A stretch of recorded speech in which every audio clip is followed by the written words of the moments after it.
Estamos estudando a carta de Efésios, essa carta tão preciosa que ela nos estimula, irmãos, a sermos cristãos amadurecidos, cristãos que tenham de fato a formação de Cristo no interior de cada um de nós. Dessa forma Ele poderá fazer então coisas nas quais é da vontade do Pai com a nossa resposta. E hoje a gente vai analisar um pouquinho uma das grandes bênçãos dessa carta, que do versículo 3 até o 14 nós temos as bênçãos espirituais, celestiais, que foram derramadas a nós, que nós já temos em realidade espiritual, mas é bom nós analisarmos cada uma delas. E essa carta, irmãos, o capítulo 1 nos enche de alegria, o capítulo 2 começa a ser verdadeiramente uma expressão de Cristo pelo seu Espírito, nos levando a uma responsabilidade para então sermos cristãos diferenciados, porque Ele nos fará, nós, homens e mulheres, diferenciados, nunca contra a nossa vontade. Se você realmente deseja crescer e tem o desejo de responder ao Senhor, esta é uma carta que vai trazer todos esses benefícios, toda essa suficiência. Então só não cresce quem de fato não quer, negligente, como aqueles irmãos do passado que saíram do Egito para ir até Canaã. Canaã é uma figura da plenitude de Cristo. Então eles passaram pelo sangue, passaram pelo batismo, mas não alcançaram uma vida de plenitude com o Senhor. Seus corpos, diz a Bíblia, ficaram prostrados no deserto. Morreram a grande maioria, não quiseram entrar. Apenas dois povos, os povos de Josué e Calebe, que entraram na plenitude de Cristo. Essa plenitude nada mais é, irmãos, de ter uma vida absolutamente governada, dominada pela pessoa de Cristo. O Espírito dará toda a suficiência necessária para mim e para você avançarmos no Senhor e termos essas realidades tão lindas dentro do nosso interior. Nós também já passamos pelo batismo, nós passamos por dois batismos interessantíssimos. O primeiro batismo foi no corpo de Cristo. Romanos 6,3 diz assim: porventura ignorais que todos nós que fomos batizados na sua morte. Ou seja, o batismo na morte fala de uma identificação. A palavra batismo também ela é identificação, ela é inclusão. Fomos incluídos em Cristo Jesus. Onde Ele morreu, nós também morremos com Ele. Fomos sepultados e ressuscitamos juntamente com Ele. Estamos unidos a Cristo. Então é o primeiro batismo. O segundo batismo, quando nós cremos neste fato, claro que é um só batismo que engloba todos os demais batismos.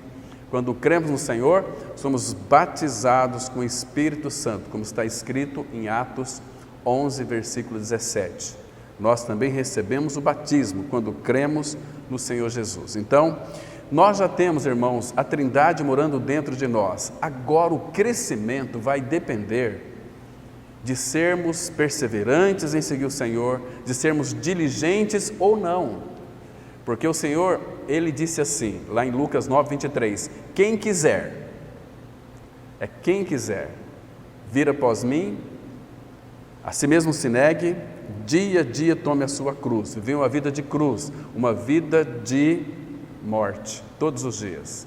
Paulo, 1 Coríntios 15, 31, ele expressou da seguinte maneira: dia após dia morro. Então isso é fundamental, irmãos, para o nosso crescimento, para o nosso desenvolvimento. O Espírito Santo, Ele deseja que nós venhamos a desenvolver a nossa salvação, com temor e tremor, mas é Deus quem opera em nós, tanto querer como realizar. Porque muitas vezes nós temos uma tendência de pensar que o crescimento é de uma forma divorciada daquilo que Ele estabeleceu na sua palavra. Então Ele vai nos corrigir. E se nós continuamos endurecidos, Ele coloca uma maneira de nos disciplinar, trazendo para nós perdas, trazendo para nós tribulações, dores, doenças, uma série de coisas, mas simplesmente para nos chamar nossa atenção, porque o Senhor corrige aquele a quem ama e açoita a todo filho que recebe. Então, se somos filhos de Deus, é uma bênção, mas o Pai, Ele deseja que seus filhos se tornem homens e mulheres amadurecidos, que tenham verdadeiramente o desejo de que Cristo cresça. E para isso, irmãos, essa carta vai trazer todos os ingredientes e os nutrientes necessários para vivermos uma vida cristã verdadeira, autêntica e madura, uma vida cheia de sabedoria. Cada vez mais que conhecemos a Cristo, mais estamos nos aproximando da sua plenitude. Tudo isso, plenitude, nós já temos em Cristo Jesus. Agora vai depender muito de nós agora, porque Ele já fez tudo por nós. Quando eu falo depender muito de nós, não vá pensar você que na salvação nós tivemos que desempenhar algum papel, alguma ajuda na salvação. Aquele lagar, Ele pisou sozinho. Então, Ele sofreu e toda a obra da cruz Ele realizou sozinho. Ele nos atraiu, Deus nos colocou em Cristo, fomos co-crucificados juntamente com Ele, ressuscitamos com Cristo na nossa vida. Então esse papel é o Espírito que aplica a obra de Cristo em nós. Somos salvos. Agora, irmãos, na formação de Cristo em nós, para que nós então sejamos maduros, a salvação da nossa alma, Ele quer fazer junto conosco, quer que a nossa alma responda aquilo que Ele reivindica de nós. Santidade, essa é a vontade de Deus, a vossa santificação.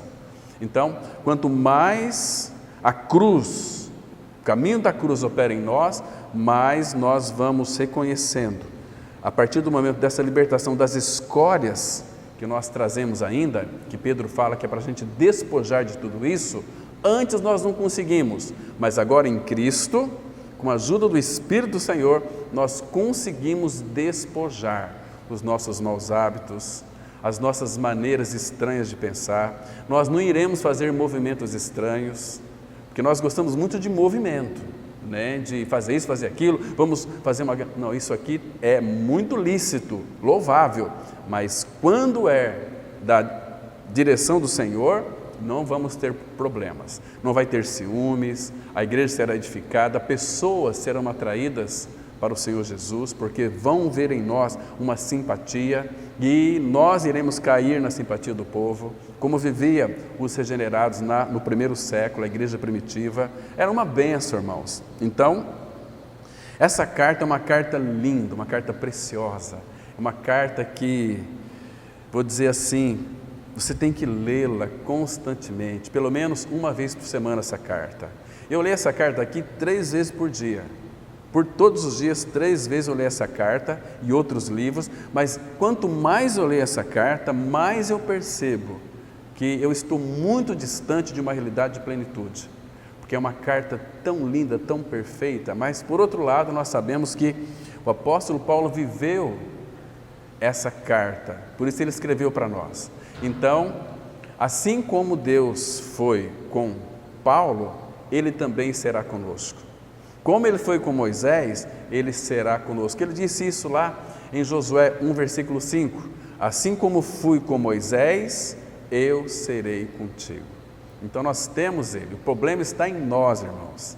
O problema está em nós. Nós vivemos uma vida totalmente atrofiada com os cuidados deste mundo. Isso traz para nós cansaço, traz para nós desânimo. Então nós não vamos avançar. E vocês sabem que uma das táticas satânicas que está escrito lá em Êxodo, capítulo 3, 4 e 5, um dos dardos ali, que é o primeiro que Satanás sempre vai colocar obstáculo para o nosso crescimento, é agrava-lhe o serviço. Então ele quer que nós estejamos preocupados. Lucas 21, 34 também vai dizer exatamente isso, os cuidados deste mundo, entende? Isso é uma maneira de nós estarmos envolvidos muitas vezes com o mundo, em nome de Deus, e Ele não está envolvido, porque muitas vezes falta um discernimento para nós, então isso vai trazer para nós cansaço. Então nós sempre vamos pensar assim, hoje é segunda-feira, tem estudo, não vou porque hoje eu trabalhei bastante, estou cansado. Agrava-lhe o serviço, é uma obra satânica. As pessoas que agem assim, pensam assim, esse cansaço corporal, é porque verdadeiramente Satanás tem exercido uma influência e trazido para as pessoas cansaço. Entende, irmãos? Nessa palavra, quando nós falamos assim, não é eu que estou dizendo, é a palavra de Deus que diz isto, puxa vida, eu vim para ser de repente edificado. Muitas pessoas falam comigo, mas segunda-feira e quarta e sábado e domingo, eu tenho um cansaço terrível, né? Não consigo nem sair da cama, porque é o dia que eu tenho para descansar, para ficar mais tranquilo, irmãos, e isto, a palavra vai dizer de uma forma tão adequada, que nós estamos retrocedendo na vida cristã. Eu fico pensando assim, irmãos, que nos dias atuais, o que de fato faz com que as pessoas tenham um prazer de se reunir, é quando é oferecido a elas o que Deus tem para oferecer para mim. Entende, irmãos? E num ambiente que é totalmente anímico, isso chama a atenção das pessoas, mas quando nós nos sentamos para abrir as Escrituras e lê-la e explicá-la e dividir com os irmãos, isso não é interessante. Isso é interessante somente para quem é filho e filha de Deus, que ama o Senhor e ama a sua palavra. Por isso, irmãos, que essa carta também vai dizer, a gente vai ver depois, vai tratar sempre do remanescentes. Há um remanescente neste mundo. Em todas as cidades, eu creio que Deus tem um testemunho, mas não de multidão de pessoas. Eu fico, irmãos, muito triste, conversando com pessoas que já têm aí uma caminhada na vida cristã, 20 anos, que não sabem ou não têm experiência nem com os primeiros fundamentos da vida cristã, que é a salvação, que não tem certeza da salvação. Hoje elas têm, amanhã não têm. Se o culto foi bom ou não, eu tenho certeza que eu sou salvo, mas amanhã depois está na sarjeta, ai meu Deus, por quê? Será que eu sou salvo ou não sou salvo? Então tudo que não provém de fé é pecado, percebe? Uma pessoa que vive inteiramente no pecado, 1 João 3,8 diz assim, quem pratica ou vive uma vida de pecado é do diabo, porque o diabo peca desde o princípio, então ele jamais se firmou na verdade. Quando ele fala aquilo que de fato é uma mentira, pessoas vivem essa mentira, é filho do diabo. Não ganhou ainda uma experiência de regeneração, não tem uma convicção. Irmãos, todo filho de Deus, ele tem uma profunda convicção de que ele está em Cristo, e Cristo está nele. É uma pessoa salva, regenerada, porque a palavra de Deus traz ou dá essa segurança, como o apóstolo Paulo disse lá em 2 Coríntios 5, versículo 8, nós estamos em plena confiança, preferindo deixar o corpo e habitar com o Senhor. Quem pode dizer isso, irmãos, a não ser um filho de Deus? Um filho que já passou pelos crivos da cruz, junto com Cristo, ressuscitou com Cristo, Cristo é a sua vida. Fora disso, irmãos, é um jargão religioso, totalmente voltado para as suas próprias necessidades. Isto é terrível demais. Mas vamos ler o texto aqui, senão não vamos entrar no tema. Efésios, capítulo 1, de 7 a 10, diz assim, no qual temos a redenção.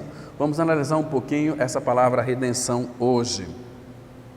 Pelo seu sangue, a remissão dos pecados, segundo a riqueza da sua graça, que Deus derramou abundantemente sobre nós, em toda sabedoria e prudência, desvendando-nos o mistério. Então nós vamos um dia, um domingo pela manhã, analisar só este versículo 9, desvendando-nos o mistério. Vamos entender esse mistério de Deus que é Cristo e vamos ver quais são os mistérios que tem por detrás de Cristo, para nós conhecê-lo de uma forma mais profunda, mais íntima, mais maravilhosa, porque Ele é maravilhoso. Então, irmãos, vamos entender essa palavra maravilhosa, os nomes do Senhor que está envolvido nessa carta aqui, mas é muito lindo, irmãos, é muito edificante. Eu sei que quando nós compreendemos isso, nós não teremos outro desejo, a não ser dizer como o apóstolo Paulo, eu anseio deixar o corpo e habitar com o Senhor. Entende, irmãos? Esse era o anseio de Paulo, mas ele também disse, se ainda o Senhor não voltar, ou eu não partir, eu estarei aqui fazendo ou cumprindo o desejo e a vontade de meu Pai. que estás nos céus. Porque a obra não está completa ainda, irmãos. Há muitos a serem alcançados e há muitos a serem edificados, serem despertados, serem avivados. Irmãos, estamos vivendo uma época de uma mornidão espiritual terrível, lastimável.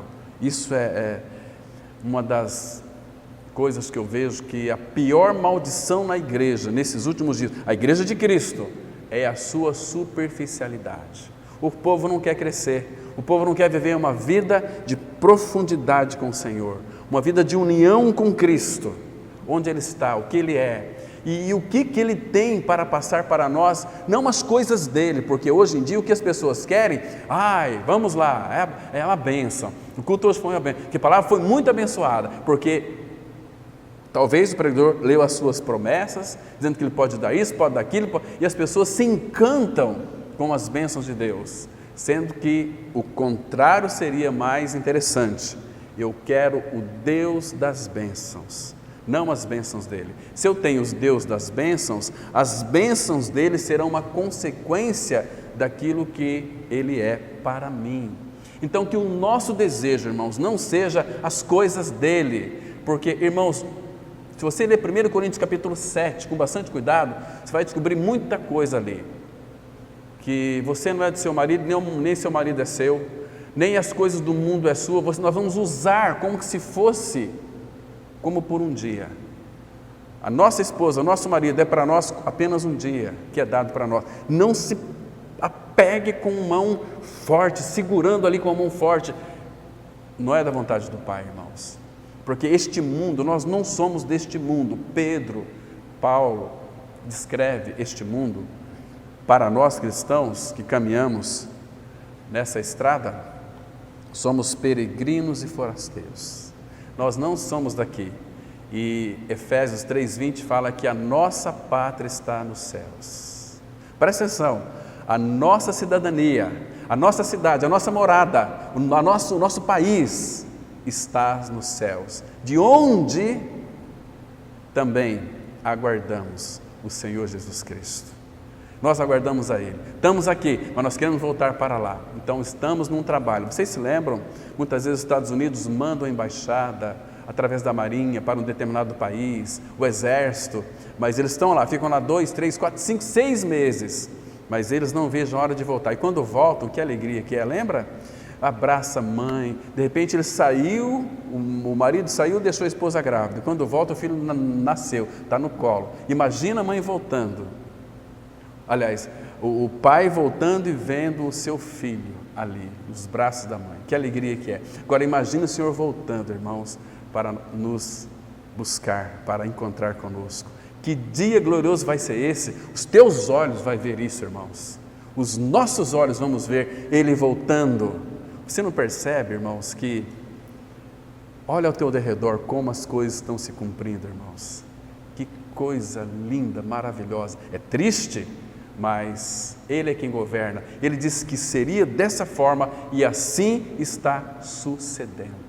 É maravilhoso. Então, desvendando-nos o mistério da sua vontade, segundo o seu beneplácito, palavra linda aqui, segundo o seu bom prazer, que propusera em Cristo. Essa palavra propusera, ela significa expor para apreciação. Nós vamos ver isso quando a gente estudar esse versículo 9 com maiores detalhes. Hoje a gente vai ver o versículo 7 e 8, especificamente a palavra redenção, para o nosso estudo nesta manhã. Mas é uma carta linda. E depois, irmãos, estamos apenas no capítulo 1 ainda. Ainda estamos na porta de frente do livro de Efésios, da carta de Efésios. Então nós temos aqui o apóstolo Paulo magnificando a glória de Deus. Magnificar significa, a ideia é engrandecer com louvor. Ele sempre vai dizer aqui, olha no versículo 6, para o louvor da glória da sua graça, que Ele nos concedeu gratuitamente no amado. O sentido original dessa palavra aqui é que Ele nos fez aceitos no amado. Entendeu, irmãos? Que coisa linda. Então é louvor, porque no meio de, hoje nós temos, segundo aí o IBGE, segundo numeração mundial, a população mundial é de 8 bilhões de pessoas. De 8 bilhões de pessoas, você é uma pessoa escolhida. Você foi chamado para crer em Jesus Cristo. Você foi chamado para ser filho de Deus em Cristo. E você respondeu crendo, dizendo: sim, Senhor, eu quero.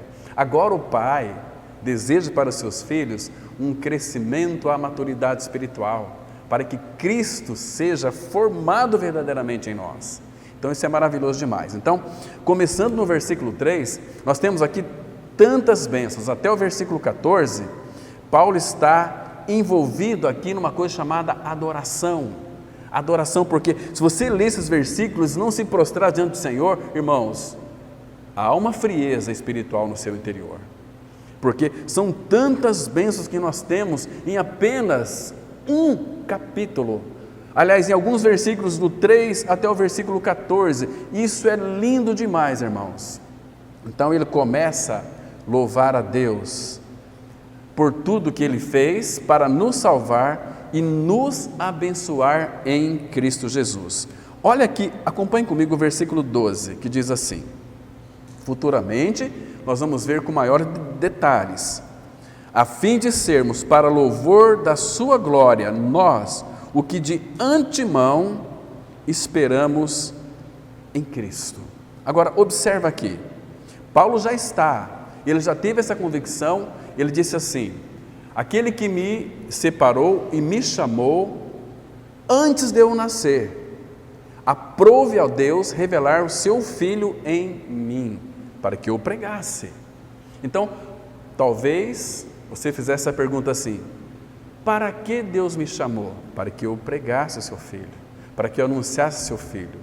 Essa é a experiência de todo cristão, porque todo filho de Deus, quando ele de fato crê, é um filho de Deus, ele sabe de onde que ele foi tirado, do império das trevas, e foi transportado para o reino do Filho do seu amor, onde nós temos a redenção, de novo, a remissão dos pecados. Então você foi liberto, você estava num ambiente de trevas e foi transportado para o reino de luz do Filho do seu amor. É um reino onde é paz, alegria no Espírito Santo. Ou seja, o Espírito Santo vai mostrar para nós toda a alegria que é o nosso próprio Senhor, para nós nos alegrarmos nele, regozijarmos nele, cantar louvores a Ele, e Ele canta junto conosco ao Pai, porque na pessoa de Cristo o Pai alcançou o seu objetivo, alcançou o seu plano, e vai alcançar o seu plano também na questão do seu eterno propósito, que todas as coisas sejam congregadas, gravitadas em torno de Cristo. E o que o Filho vai fazer? Vai entregar tudo para o Pai, e Deus será tudo em todos. Que coisa linda, irmãos. Isto vai acontecer em breve. Escute isso que eu estou lhe dizendo. É algo maravilhoso para nós, irmãos. É algo que não tem outra forma a não ser nós louvarmos o Senhor. Porque, irmãos, o nosso coração tem que ferver, nosso coração tem que amar o Senhor, viver uma vida derramada aos seus pés, uma vida devocional. Irmãos, tem pessoas que levantam de manhã, que se dizem cristãs, nem oram, vai primeiro para o celular, se derrama aos pés do Senhor, leia um texto da palavra ali e ore ao Senhor, tenha intimidade com Ele, irmãos, por amor da tua alma. Quando Ele descobrir que você está interessado nele, Ele irá te surpreender com coisas profundas que você não conhece. Clama a mim e responder-te-ei, e anunciar-te-ei coisas grandes e firmes e profundas que não sabes, ocultas que não sabes. Então, Ele concederá isto não para qualquer cristão. Lembra de Moisés? Moisés, ele disse para o Senhor, lá em Êxodo 33, Senhor, mostra-me neste momento os teus caminhos, para que eu te conheça. Será que Deus ouviu a oração de Moisés? Moisés era íntimo do Senhor, Deus falava face a face com ele. Então no Salmo 103, vai dizer que ele revelou seus caminhos a Moisés, e as suas obras aos filhos de Israel, porque eles gostavam de ver as coisas para poder crer. Então, revelou seus caminhos, porque ele pediu. E depois, irmãos, lembra que, um pouquinho mais para baixo, ele fez uma outra oração. Senhor, mostra-me a tua glória. E o Senhor mostrou a sua glória para Moisés. Mostrou. Olha só, irmãos, naquela época, porque Moisés, ele tinha um desejo de ver a glória de Deus. De ver a glória de Deus. E Moisés foi tão privilegiado que ele viu em 2 vezes. A primeira vez foi lá em Êxodo mesmo, 33, entrando lá no 34. Olha, Moisés, vou colocar você perto de mim, em cima de uma penha, numa penha, e pela fenda da penha, claro, nós sabemos que aquela penha, aquela rocha era Cristo. Na fenda, porque houve uma fenda, lembra Jesus lá na cruz, quando ele estava morto? O soldado foi lá e furou o seu lado com a lança e saiu água e sangue, regeneração e purificação de pecados, vida nova. Então, e nós não podemos ver a face de Deus, só podemos ver a face de Deus na face de Cristo. E sobre a fenda da rocha você me verás pelas costas, não poderá ver a minha face. Então, toda a glória de Deus passando diante de Moisés pelas costas e proclamando o nome dele, é longânimo, assaz benignos, misericordioso, que perdoa a iniquidade, etc. Então, essa foi a primeira vez que ele contemplou literalmente a glória de Deus. Mas Deus fez questão de revelar a sua glória a Moisés, para que ele então pudesse contemplar toda a sua glória. E onde que foi isso? Em Mateus capítulo 17. Subiram ao monte aquele monte, e Jesus se transfigurou diante deles. Lembra, irmãos? Então Moisés estava ali, e Moisés contemplou a glória de Deus na face de Cristo. Mostra-me a tua glória. Então, como nós podemos ver a glória de Deus hoje, irmãos? De que maneira? Olha, irmãos, não adianta eu falar para vocês aqui que eu tenho contemplado esta glória, mas vocês podem buscar a glória de Deus, contemplar. Quando Ele começa a revelar a sua glória, requer tempo. Primeiras horas da manhã, vá para um local a sós com Ele e conversa com Ele e fala: Senhor, eu quero ver a tua glória. E a sua fé começa a se concretizar de uma maneira tão grande, tão profunda, que quando o Senhor da glória realizar qualquer movimento no seu interior, você vai ter uma percepção pela fé, uma fé que é quase que como que palpável. Não tem como, irmãos, você não se derramar em lágrimas diante dele.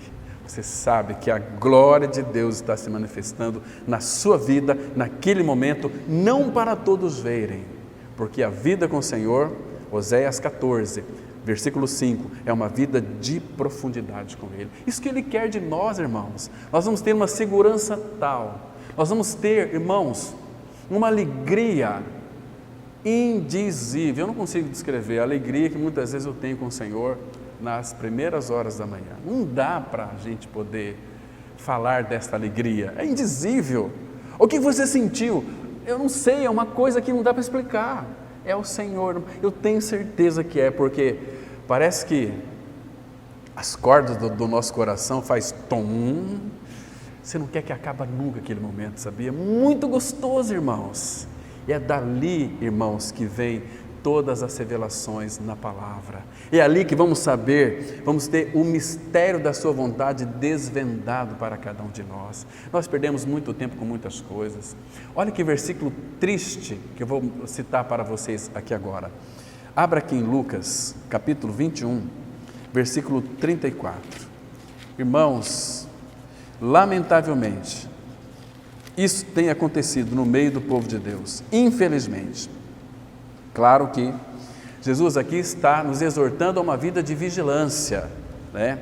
Mas eu vou ler a partir do versículo 32, mas o versículo 34 é que é o importante, que é o fundamental. Ele diz assim: em verdade, Jesus dizendo, Lucas 21, 32, em verdade vos digo que não passará esta geração sem que tudo isto aconteça, Passará o céu e a terra, porém as minhas palavras não passarão. Irmãos, isso aqui é um encorajamento para mim e para você, confiarmos e crermos e descansarmos na suficiência das Escrituras. Vai passar tudo, mas a palavra dele não. E essa é a palavra que nos foi evangelizada, essa é a palavra que habita em nós. Guardo no coração a tua palavra, para não pecar contra ti. Agora, olha o 34. Acautelai-vos por vós mesmos, para que nunca, irmãos, presta atenção nessa palavra nunca, ela é muito importante, para que nunca vos suceda que o vosso coração fique sobrecarregado com as consequências da orgia, da embriaguez, agora presta atenção, e das preocupações deste mundo, para que aquele dia não venha sobre vós repentinamente como um laço. E a advertência que ele nos dá para nós é no 36.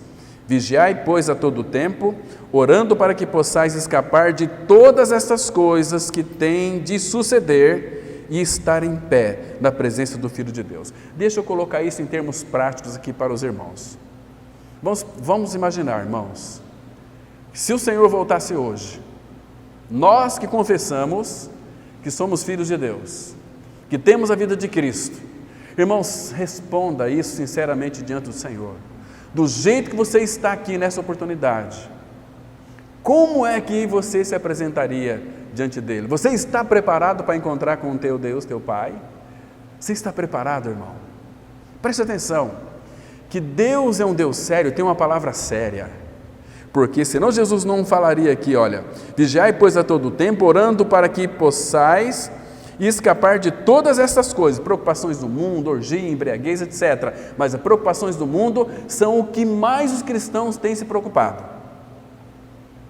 Me preocupo com o meu trabalho me cansa bastante, eu preciso, etc. Ai, meu filho, minha filha, eu tenho que preocupar, etc. Isso toma o teu tempo de intimidade com o Senhor. Isso vai lhe trazer cansaço, um trabalho agravado. Então isso vai fazer você desanimar por muitas coisas. Nós sabemos disso, irmãos. E agora Jesus diz assim, imagine, irmãos, muitos dos nossos irmãos que vivem uma vida cristã, que o próprio profeta Jeremias escreveu, Jeremias 48, versículo 19, maldito aquele que fizer a obra do Senhor relaxadamente, porque não confessam a Cristo. Porque uma das coisas que fazem parte da mente de Cristo é saudade. Eu não vejo a hora, irmão, chegar segunda-feira, chegar terça, quarta, quinta, sexta, graças ao Senhor, que todo esse tempo nós podemos pregar a palavra e ouvir a palavra. Ontem o nosso irmão trouxe uma palavra muito preciosa aqui. Quanto mais simples, eu tenho descoberto uma coisa, quanto mais simples a palavra de Deus ela é ministrada, ela é exposta, mais nós somos edificados. Né? O irmãozinho trouxe uma palavra que é muito gostosa.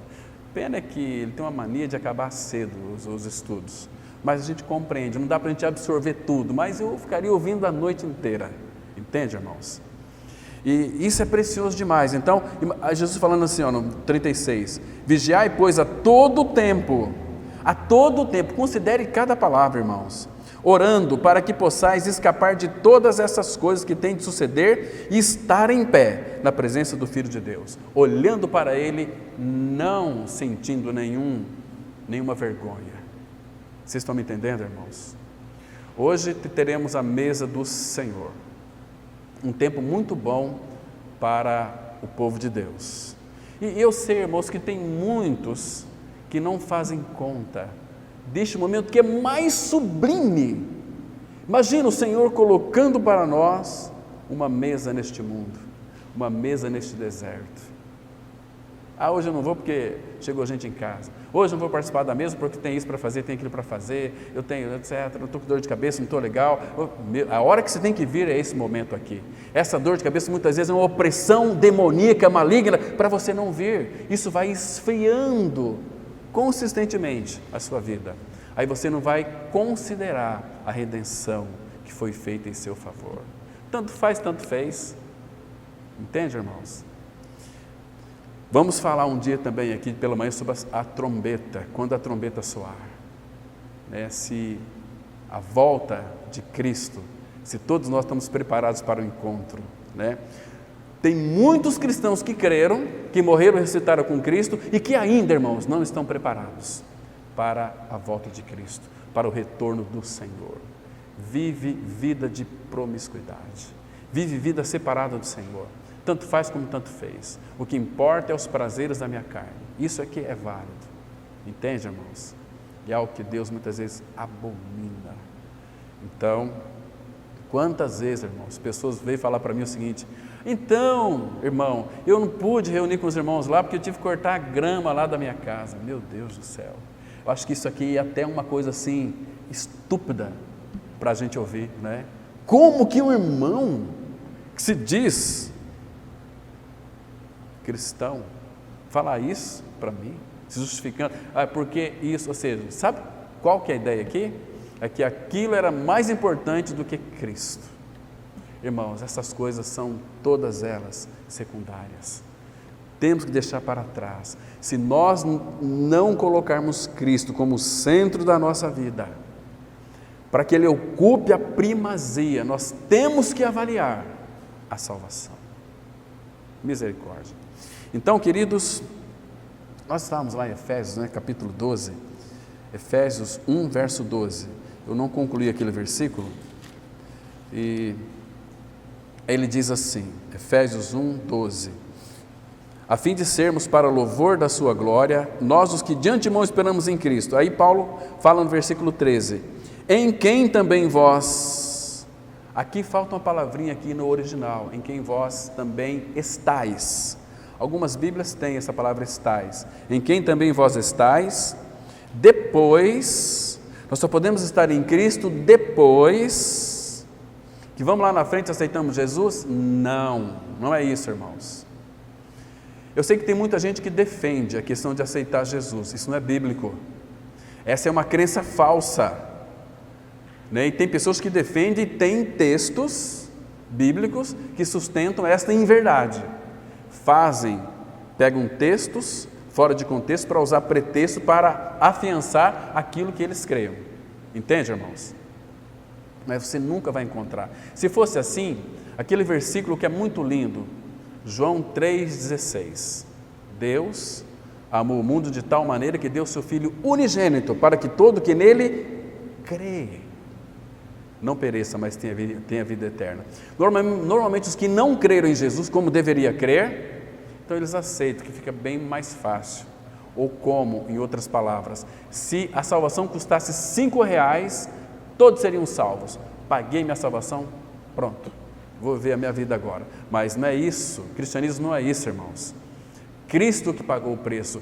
Olha, este é um preço impagável, impagável. E aqui Paulo diz assim, em quem também vós estáis, depois que ouvistes a palavra da verdade, o evangelho da vossa salvação, tendo nele também crido, não é aceitado, é crido, fostes selados com o Espírito Santo da promessa, o qual é o penhor da nossa herança, até o resgate da sua propriedade, em louvor da sua glória. Nós vamos ser resgatados, nós já não fomos, não é isso aqui, até o resgate, quando Ele vier nos buscar. E este selo, irmãos, ele é tão importante, é um selo que, se vocês se lembrarem na época de Daniel, quando aqueles presidentes, sátrapas, aquele pessoal que tinha inveja de Daniel, quando eles falaram para o rei, vamos fazer uma coisa que ninguém pode orar a outro Deus a não ser a tua estátua, o teu rei, a ti, Senhor, a ti, rei, né? E aí, quando Daniel soube disso, aí que ele orava 3 vezes por dia, ele abriu até a janela e ia orar. Então, vieram lá caguetar Daniel. Olha, aquele Daniel lá está sendo contra aquilo que você estabeleceu. E lembra que o Senhor disse aí que a lei dos medos e dos persas não pode ser revogada. Então, o rei não queria, mas trouxeram Daniel e o lançaram na cova dos leões. E o rei, com seu anel, teve que selar ali, para que não fosse mudado este decreto. E assim sucedeu. Irmãos, se o selo de um anel de um rei era irrevogável, até contra a vontade do rei, você imagina quando nós cremos no Evangelho da Graça, quem que nos sela? É o Espírito Santo. Como que isso ele pode desfazer isso? Por isso que Romanos 11, 29 diz assim: os dons e a vocação de Deus são irrevogáveis, não pode ser mudado. Isto é maravilhoso demais. Então, o selo do Espírito é a garantia da nossa herança até o resgate da sua propriedade, da propriedade de Deus, que somos nós. Que coisa mais linda isso, irmãos. Então, isso é maravilhoso. Queridos, a redenção. Eu sei que existem muitas pessoas que querem fazer coisas. Interessante que nesses dias atuais, que nós temos como que os últimos dias é a partir da ascensão de Cristo. Aqueles irmãos do primeiro século, eles viviam hoje esperando Cristo voltar amanhã. Muitos nem queriam trabalhar. Vamos trabalhar para quê? Jesus vai voltar amanhã. Paulo já foi corrigindo eles. Quem não trabalhar não vai comer. Então, plante hoje um pé de maçã. Se ele voltar amanhã, tudo bem, você não perdeu nada, ganhou. Mas se ele não voltar amanhã, essa maçã vai produzir, você vai comer uma maçã. Entendeu?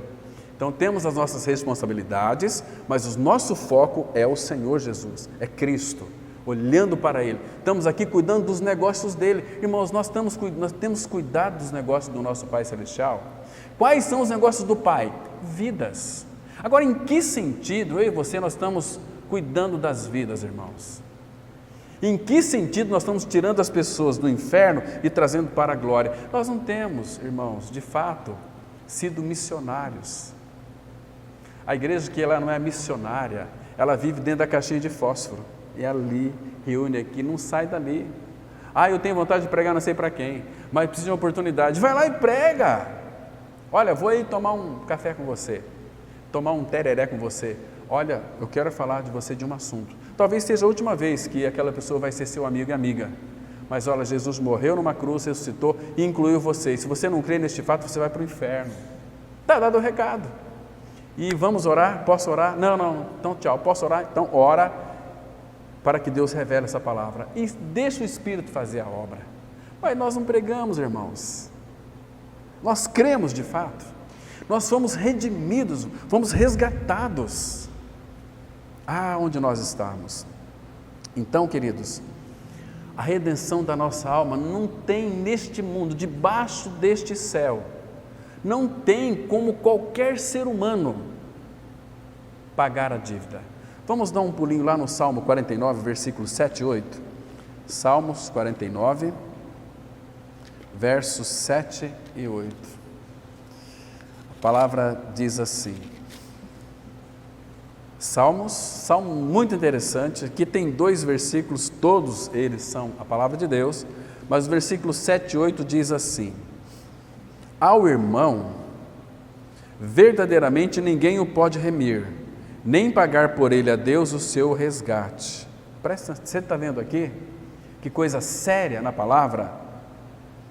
Verdadeiramente ninguém o pode remir, nem pagar por ele a Deus o seu resgate, pois a redenção da alma deles é caríssima, e cessará a tentativa para sempre. Ninguém consegue remir, irmãos. Então aqui nós vemos algo muito interessante, que todo mundo precisa de redenção. A palavra redenção significa remissão, ser resgatado. Resgatado de onde? Do império das trevas. Onde é o império das trevas? Este mundo, irmãos, é qualquer pessoa que não tenha sua mente iluminada pela palavra de Deus. Ela está em trevas, com seu entendimento entenebrecidos.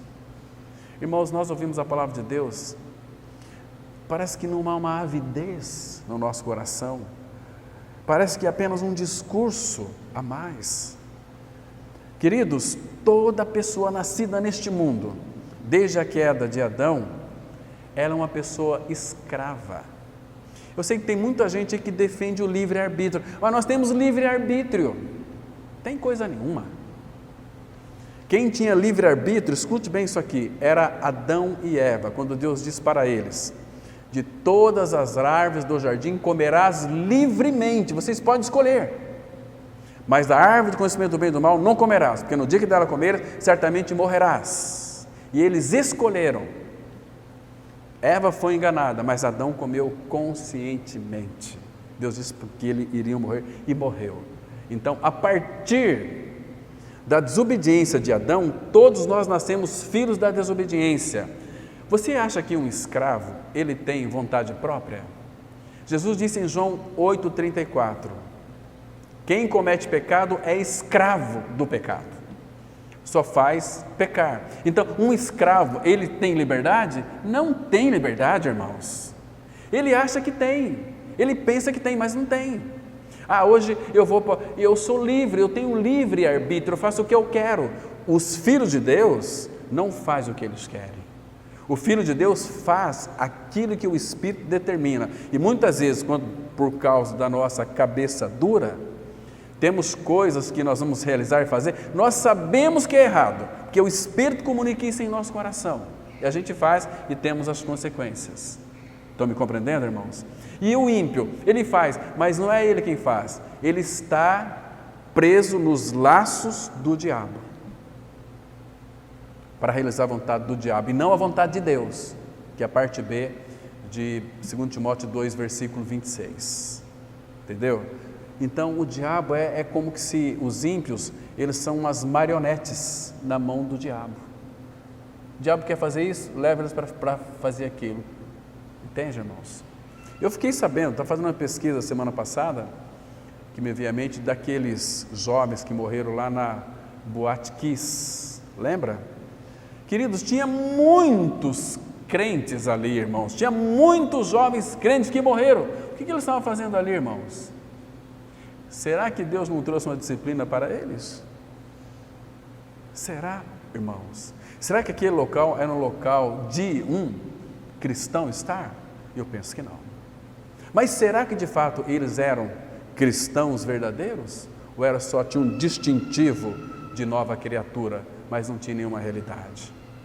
Porque, irmãos, quando uma pessoa ela nasce de novo, ela vai estar envolvida onde Cristo está envolvido. Nem mesmo em tantas comunidades que a mente já está cauterizada, você vai pregar o Evangelho? Não, a nossa igreja tem uma doutrina, mas que doutrina que é essa?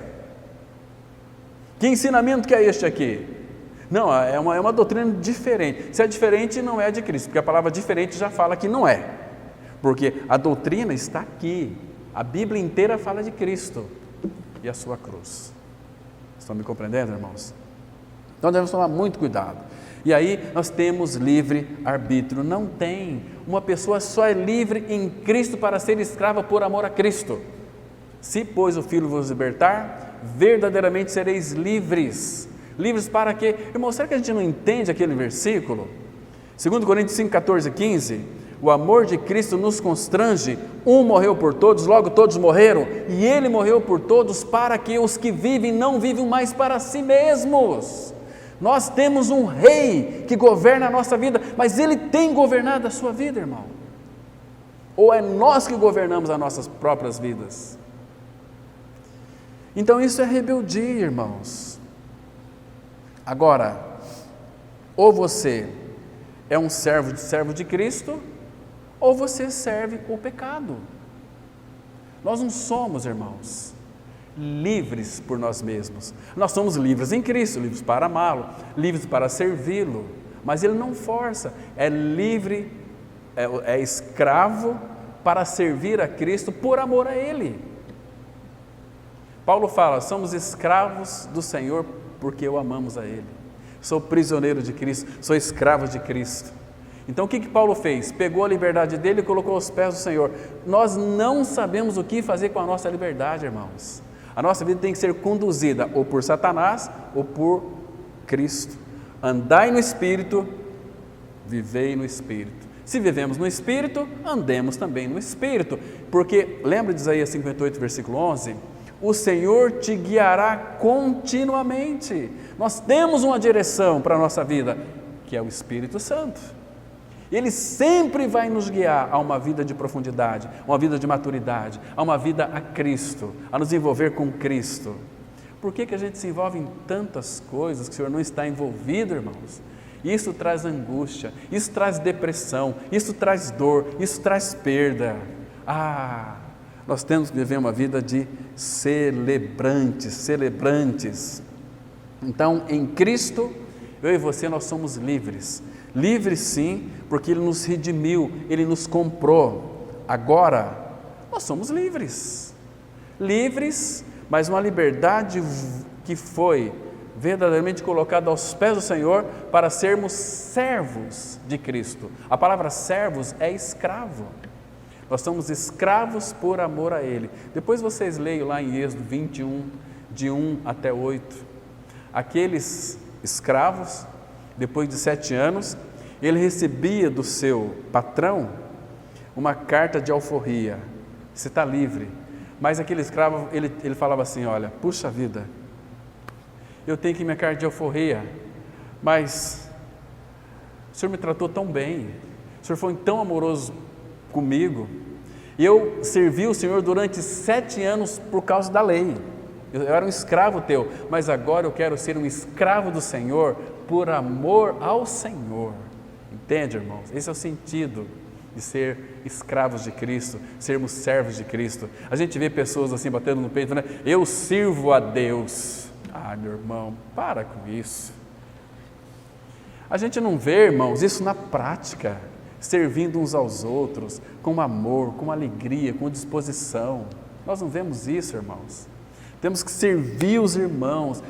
Sabe por que a gente não serve o irmão? Porque a gente não ama o irmão. Quando nós amamos o irmão, nós vamos servir o irmão. Porque o amor de Deus é derramado em nossos corações pelo Espírito Santo que nos foi dado. Porque Ele nos redimiu. Para que Ele nos redimiu? Você nunca fez essa pergunta? Nós fomos redimidos para servir ao Senhor. Isso que Ele exige de nós, irmãos. E outra coisa, quais são os benefícios da redenção, da nossa remissão?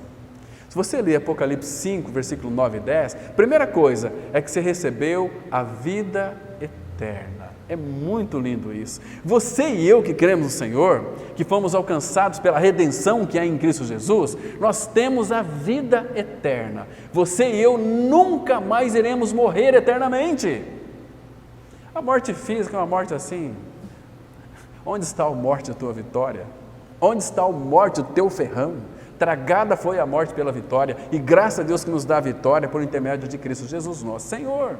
Maravilhoso demais. Então, queridos, uma outra coisa que é tão linda que eu vejo na redenção, é que nós temos e somos habitados pela pessoa do Espírito Santo. Abram comigo em 1 Coríntios 6, 19. 1 Coríntios 6, versículo 19 e 20. Minha Bíblia já está abrindo sozinha já nos textos. Abri aqui primeira página. 1 Coríntios capítulo 6, verso 19. Presta atenção aqui, irmãos, que coisa linda. 1 Coríntios 6, 19. Acaso não sabeis que o vosso corpo é santuário do Espírito Santo, que está em vós? A palavra em significa dentro de, preposição em vós, que está em vós, o qual tendes da parte de Deus, e que não sois de vós mesmos. Até crendo no Senhor, nós não temos livre-arbítrio, não, nós não somos mais de nós mesmos. Ele nos comprou. Se Ele nos comprou, nós não pertencíamos a nós, pertencíamos a Satanás, o diabo. Agora pertencemos a outro, este Pai amoroso. Agora, olha o versículo 20, que fala da redenção.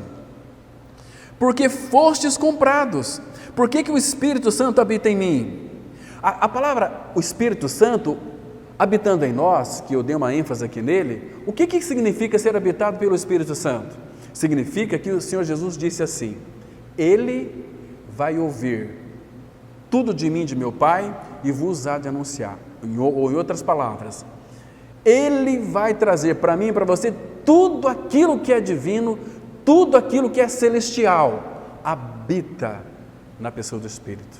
Então nós temos Cristo, Ele vai mostrar para nós Cristo, que Cristo habita em nós, que o Pai habita em nós, que nós temos nessa pessoa toda a plenitude da divindade. Irmãos, isso aqui não é pequeno, irmãos, isso é muito grande, isso tem que conquistar o nosso coração, tem que conquistar a nossa vontade, tem que conquistar a nossa mente. Nós temos que ser regidos por uma vontade soberana que está em nós. E aí ele vai dizer o seguinte: porque fostes comprados por preço, agora pois glorificai a Deus no vosso corpo. Que lindo, irmãos, fomos comprados, redenção é a palavra aqui, vocês foram redimidos. Se nós somos comprados, nós éramos escravos de Satanás, fomos comprados para ser escravos por amor ao nosso Senhor. Ele morreu por mim e por você, irmãos. Quem que morreria por você? Quem que daria sua vida por você? Ninguém. Talvez a pessoa que eu mais amasse neste mundo, eu não daria minha vida por ela, mas teve um que desceu, se fez carne e foi para a cruz, e Ele morreu por mim e por você, e não apenas aí, nos incluiu na sua morte e ressurreição, para termos a vida eterna. Fomos redimidos. Irmãos, sabe qual que é o nosso grande problema? O nosso grande problema, escute bem isso aqui, é que nós esperamos que Deus faça em nossa vida aquilo que Ele já fez. O nosso grande problema é que nós esperamos que Deus faça algo em nós, mas Ele já fez. Ele já fez tudo por nós. E se Ele pudesse, se Ele já deu tudo por nós. O apóstolo Paulo, ele chama a nossa atenção dizendo o seguinte, Romanos 8:32, aquele que não poupou seu próprio filho, antes por todos nós o entregou, porventura não nos dará graciosamente com ele todas as coisas? Então, Cristo que habita em nós, nele há todas as coisas, mas nós achamos que é ali, que é acolá, que eu tenho que fazer isso aqui, fazer aquilo lá, eu tenho. Não, irmão, aquilo que concerne a você, Deus o Pai levará a bom termo. Você não precisa nem buscar, nem pedir, Ele vai lhe conceder, Ele vai abrindo as portas. Puxa vida, eu passei na faculdade, fiz faculdade, saí da faculdade, já apareceu um trabalho para mim, olha outra coisa, etc. Mas é para você glorificar o Senhor, glorificar Deus, porque você pertence a Ele. Onde quer que está pisando a planta dos seus pés, você está sendo ali uma testemunha viva de Cristo, uma Bíblia encarnada na sua pele. Vós sois cartas de Cristo, conhecida e lida por todos os homens. Os homens fazem uma leitura da sua vida, da cabeça aos pés. Então, Ele já fez tudo por nós e entregou tudo para nós. O que nós queremos mais, irmãos? O que você quer? Olha, vamos aqui no Salmo 57, versículo 2. Nós estamos esperando que Ele faça algo acontecer, mas Ele já fez tudo por nós, irmãos. Salmo 57, versículo 2. Muito lindo esse versículo aqui. Diz assim a palavra: clamarei ao Altíssimo, ao Deus que por mim tudo executa. O que você quer que Ele te faça mais, irmãos? Essa palavra executa aqui é a ideia de eternidade. Ele já fez tudo por você, irmão. Aqui, desde a sua concepção até o dia que eles vão enterrar você, que muitos, vai chorar por você. Puxa vida, era uma pessoa maravilhosa, mas sempre falar, essa pessoa aí era uma tranqueira. E morreu, então é uma pessoa maravilhosa. Mas depois, 2, 3 meses, esquece, todo mundo nem se lembra mais. Você morreu, mas você vai estar com o Senhor. Então, Ele é aquele que por nós tudo executa. Deixa eu mostrar mais um texto, Isaías 26, verso 12. Olha que texto maravilhoso. Isso tudo envolve, ou podemos dizer, resultados da obra redentiva do nosso Senhor Jesus por cada um de nós. Isaías 29, 12. Claro que nós sabemos que o efeito da justiça é paz e segurança para sempre. Então, Isaías 26:12 diz assim: Senhor, Isaías 26, verso 12, profeta Isaías, capítulo 26, versículo 12, diz assim: Senhor, concede-nos a paz, porque todas as nossas obras... Queridos, prestem atenção. Vocês sabem que nós temos que fazer hoje muitas obras porque fomos salvos. Não somos salvos pelas obras, mas somos salvos para as obras. Agora, veja aqui: Senhor, concede-nos a nossa paz. Aí, o sentido aqui, irmãos, é: Senhor, faz meu coração sossegar, porque eu quero fazer coisas. Eu te amo tanto que eu quero fazer muitas coisas. Então, Senhor, concede-me a paz, porque todas as nossas obras, Tu as fazes por nós. Irmãos, o que isso significa, irmãos, na prática? Vamos lembrar. Para você entender isso aqui com bastante profundidade, você tem que ler os 4 evangelhos e vendo o que Jesus fazia. Era Jesus que fazia, não era? Era. Mas quem que fazia em Jesus? O Pai. Jesus, tudo que ele falava era o Pai nele que prescrevia. As obras que eu faço, não as faço de mim mesmo, mas o Pai que está em mim é quem faz as suas obras. Então, Ele quer fazer isto através de nós, irmãos, mas Ele tem nos conquistado. Nós temos Cristo, mas quanto que Cristo tem de você? Ele tem você totalmente?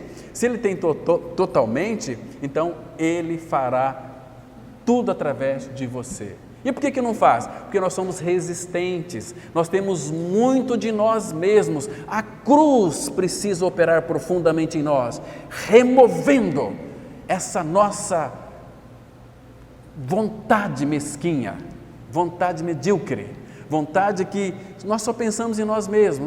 Nós somos muito dodói, nós temos muita dó de nós mesmos, irmãos. Agora, Senhor, concede-nos a paz, porque todas as nossas obras Tu as fazes por nós. Lembra em João 6, versículo 28 e 29? Senhor, que devemos fazer para realizar as obras de Deus? Ou para alcançar a vida eterna?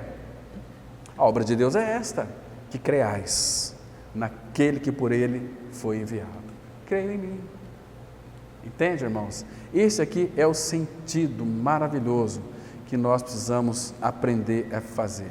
É por isso que as suas de lá do céu, elas vão estar cheias de antigos escravos. Antigos escravos. Que maravilha é isso, irmãos? Não é por nosso mérito, por aquilo que Cristo é e por aquilo que Cristo fez. Então, irmãos, que o nosso coração seja conquistado cada vez mais por esta bendita pessoa que habita em nós. E nós damos graças ao Senhor, irmãos, porque Cristo veio para que nós obtivéssemos uma redenção, mas não uma redenção qualquer, uma redenção eterna, que lhe dá segurança para você no dia que você creu que foi redimido, até estiver diante do Pai. Por que eu estou aqui? Porque o Filho me redimiu e eu pude crer, né, nessa verdade. É uma redenção eterna. Esse texto está, abra comigo em Lucas capítulo 9, Hebreus capítulo 9. Nós vamos ler apenas o versículo 11 e 12. Hebreus 9, 11 e 12. Irmãos, presta atenção, irmãos, o que a Bíblia traz para o nosso coração, essa preciosa revelação que diz assim. Olha só que interessante. Quando, porém, veio Cristo, aleluia, irmãos, isso é precioso. Quando, porém, veio Cristo como sumo sacerdote dos bens já realizados, mediante o maior e mais perfeito tabernáculo, não feito por mãos, quer dizer, não desta criação, não por meio de sangue de bodes e de bezerros, mas pelo seu próprio sangue, entrou no Santo dos Santos uma vez por todas, tendo obtido eterna redenção. Então, essa redenção eterna não foi para ele, foi para nós. Ele é o Filho eterno do Pai. Então, ele operou em nós uma redenção eterna. Irmãos, considere o Senhor, leve Ele mais a sério, não durma no ponto, não durma de touca, clame ao Senhor, Senhor, revela isso ao meu coração. A redenção significa literalmente, irmãos, libertar um escravo após um pagamento do preço da compra. Esse é o sentido da palavra redenção. Fostes comprados por preço. Não foi mediante prata e ouro, 1 Pedro 1,18, mas mediante o sangue precioso de Cristo que nós somos redimidos, purificados, lavados. Ele purificou os nossos pecados. Então, louvado seja o Senhor. Último texto para nós encerrarmos, aqui em Lucas capítulo 7, versículo 25, que vai mostrar dessa redenção que é perfeita. Hebreus, eu falei Lucas? É, Lucas? Eu estou com Lucas na cabeça, ia citar um texto aqui, mas não vou citar à noite. Mas é Hebreus 7, 25. Irmãos, que precioso é isso aqui. Hebreus 7, 25, olha que redenção perfeita. Diz assim a palavra: por isso também pode salvar totalmente. A ideia aqui é perfeitamente. Por isso pode salvar totalmente os que por ele se chegam a Deus, vivendo sempre para interceder por eles. Ele não apenas fez a redenção, mas ele vive sempre para interceder por nós. Amém. Vamos orar. Pai, no nome de Jesus, graças te damos, mais uma vez, pelo tempo que passamos aqui lendo as Escrituras. Teu bendito Espírito Santo, Pai, venha trazer a revelação dessa palavra. Teu Santo Espírito, Pai, venha nos radicalizar em Cristo, nos levar para aquele que é perfeito, aquele que é tudo para nós e que fez tudo por nós, que se entregou por nós, para obter a sua preciosa noiva, lavada, purificada, resgatada e comprada pelo sangue dele mesmo. Pai, como somos gratos ao Senhor por nos amar tanto na pessoa de Cristo, a ponto dele morrer e ressuscitar, Pai, por causa do nosso pecado. Mas ele veio fazer a tua vontade. E a tua vontade era ter uma família de muitos filhos, à semelhança do Filho. E nós somos, ó Pai, o fruto da obra preciosa de Cristo. Graças te damos por isso. E fale aos nossos corações. Em nome de Jesus nós oramos. Amém.